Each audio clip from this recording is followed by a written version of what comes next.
ইরানের সিংহভাগ মানুষ, সর্বোচ্চ নেতা, তার সাথে আমাদের মতপার্থক্যের কারণে তাকে ভালো করে মানতে পারি না। এখন কথা হলো, যদিও তার সাথে আমার মতপার্থক্য আছে, আকীদায় পার্থক্য আছে, লোকটা পরিচয়ে মুসলিম, এবং সেই সাথে তার আরো একটা পরিচয় হলো মাজলুম। সে হিন্দু হতে পারে, মাজলুম সে খ্রিস্টান হতে পারে। প্রকৃতপক্ষে মাজলুম যে থাকবে, মাজলুমের পক্ষে আল্লাহর সাহায্য আছে না নাই? প্রিয় নবী সাল্লাল্লাহু আলাইহি ওয়াসাল্লামের কাছে বিচার নিয়ে এসেছিলেন একজন মুসলমান সাহাবী আর একজন অমুসলিম। বিচার অমুসলিমের অনুকূলে হয়েছিল, কারণ বিচারটা তার পক্ষেই হওয়ার ছিল, ঠিক কি না? এজন্য মাজলুমের পক্ষে আমরা অবস্থান নিয়েছি। ছোটখাটো আকীদায় পার্থক্য থাকলেও তার সাহস এবং বুদ্ধি, আল্লাহর প্রতি ভালোবাসা, মমত্ববোধ থাকার কারণে গোটা পৃথিবীর অমুসলিম, ইহুদি, খ্রিস্টানরা যাকে ভুলুণ্ঠিত করার চেষ্টা করেছে, নিঃশেষ করে দেওয়ার চেষ্টা করেছে, অনেকে প্রস্তর যুগে পাঠিয়ে দেওয়ার চেষ্টা করেছে, হারানো ইতিহাস বানিয়ে দেওয়ার চেষ্টা করেছে, আজ সেই জাতি, সেই সম্প্রদায়, সেই রাষ্ট্র এমন একটা অবস্থানে দাঁড়িয়েছে, যেই অবস্থানকে যারা অস্বীকার করেছিল তারাই আজকে স্বীকার করতে বাধ্য হয়েছে, ঠিক কিনা? সারা পৃথিবীর গুরুত্বপূর্ণ রাষ্ট্রগুলো প্রতিনিধি পাঠিয়েছে সমবেদনা জানানোর জন্য। প্রতিকূল পরিবেশ হওয়ার কারণে জানাজা নামাজ তারা পড়তে পারে নাই, কারণ ইহুদি খ্রিস্টানরা সারা জীবনই তাদের ইতিহাস কোরআন থেকে জেনেছি, হাদিস থেকে জেনেছি, ওয়াদা দিয়েছে, মুহূর্তে আবার ওয়াদা ভঙ্গ করেছে, শর্ত দিয়েছে, মুহূর্তে শর্ত ভঙ্গ করেছে। এদের মুনাফিকের কোনো ইয়ত্তা অতীতেও ছিল না, আজও পর্যন্ত আছে কি? যুদ্ধবিরতির জন্য ওয়াদা করে, সন্ধি করে, যখন স্বাভাবিক পরিবেশ হয়ে সবকিছু চলতে শুরু করে, আবার তারা সেই শর্ত ভঙ্গ করে আক্রমণ করেছে কি করে নাই?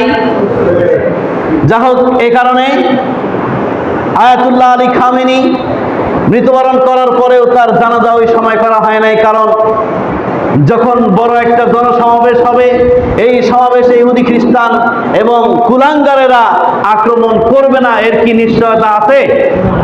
নাই। এজন্য তারা অনুকূল পরিবেশের অপেক্ষায় ছিলেন।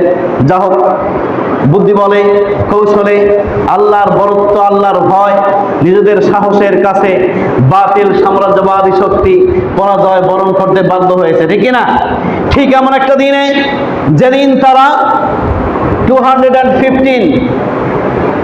250তম ইন্ডিপেন্ডেন্স ডে, স্বাধীনতা দিবস পালিত করছে, ঠিক অপোজিটে ইরানে সেই দিনটাতে শোক দিবস হিসেবে আয়াতুল্লাহ আলী খামেনির জানাজা পালিত হচ্ছে। ভালো করে চিন্তা করে দেখেন, মনোবিজ্ঞানের দৃষ্টিকোণ থেকে, সাইকোলজির দৃষ্টিকোণ থেকে যখন তারা আনন্দে লাফালাফি করছে, তখন ইরান শোক প্রকাশের মাধ্যমে বলে দিচ্ছে ওদের লাফালাফি আসলে বাস্তবে কাজের সাথে মিল নাই। যারা মানুষকে মেরে, মানুষকে হত্যা করে লাফালাফি করে, এরা মানুষ হবার যোগ্যতা রাখে না, ঠিক না? ইসলামী পরিচয় বাদ দেন, ধার্মিক পরিচয়, ধর্মীয় পরিচয় বাদ দেন, ন্যূনতম মানুষ হওয়ার পরিচয় তারা রাখে না, ঠিক না? যা হোক,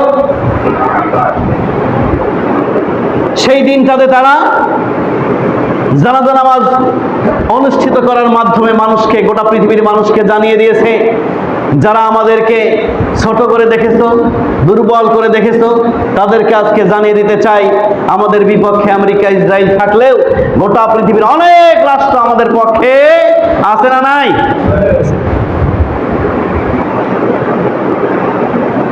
তারা যেমনি ভাবে টেকনোলজি আর প্রযুক্তির মাধ্যমে জবাব দিয়েছে, বুদ্ধিমত্তার পরিচয় জবাব দিয়েছে, আমেরিকা, ব্রিটেনের মনের অবস্থা দেখে, তাদের মনের কুশল দেখে সে অনুযায়ী অবস্থান নিয়েছে। যেমনি ভাবে একজন ছিনতাইকারী মানুষের মনের অবস্থা দেখে সে চিন্তাই করে, চুরি করে। স্বাভাবিক, সুস্থ, একেবারে সচেতন মানুষের কাছ থেকে কেউ চুরি করতে, চিন্তাই করতে পারবে? কথা বলেন, পারবে?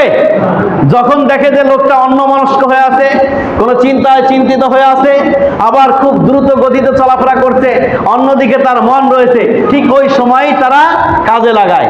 ঠিক তেমনি ভাবে ইরান দেখতে পেল আমেরিকা এবং ইসরায়েলের মনের অবস্থা কখন কেমন হয়, তাদের সাইকোলজি কি করে, স্টাডি করে সেই অনুযায়ী পদক্ষেপ নিয়ে আজকে তারা একটা অবস্থান ধরে রাখতে পেরেছে। এবার আসেন যে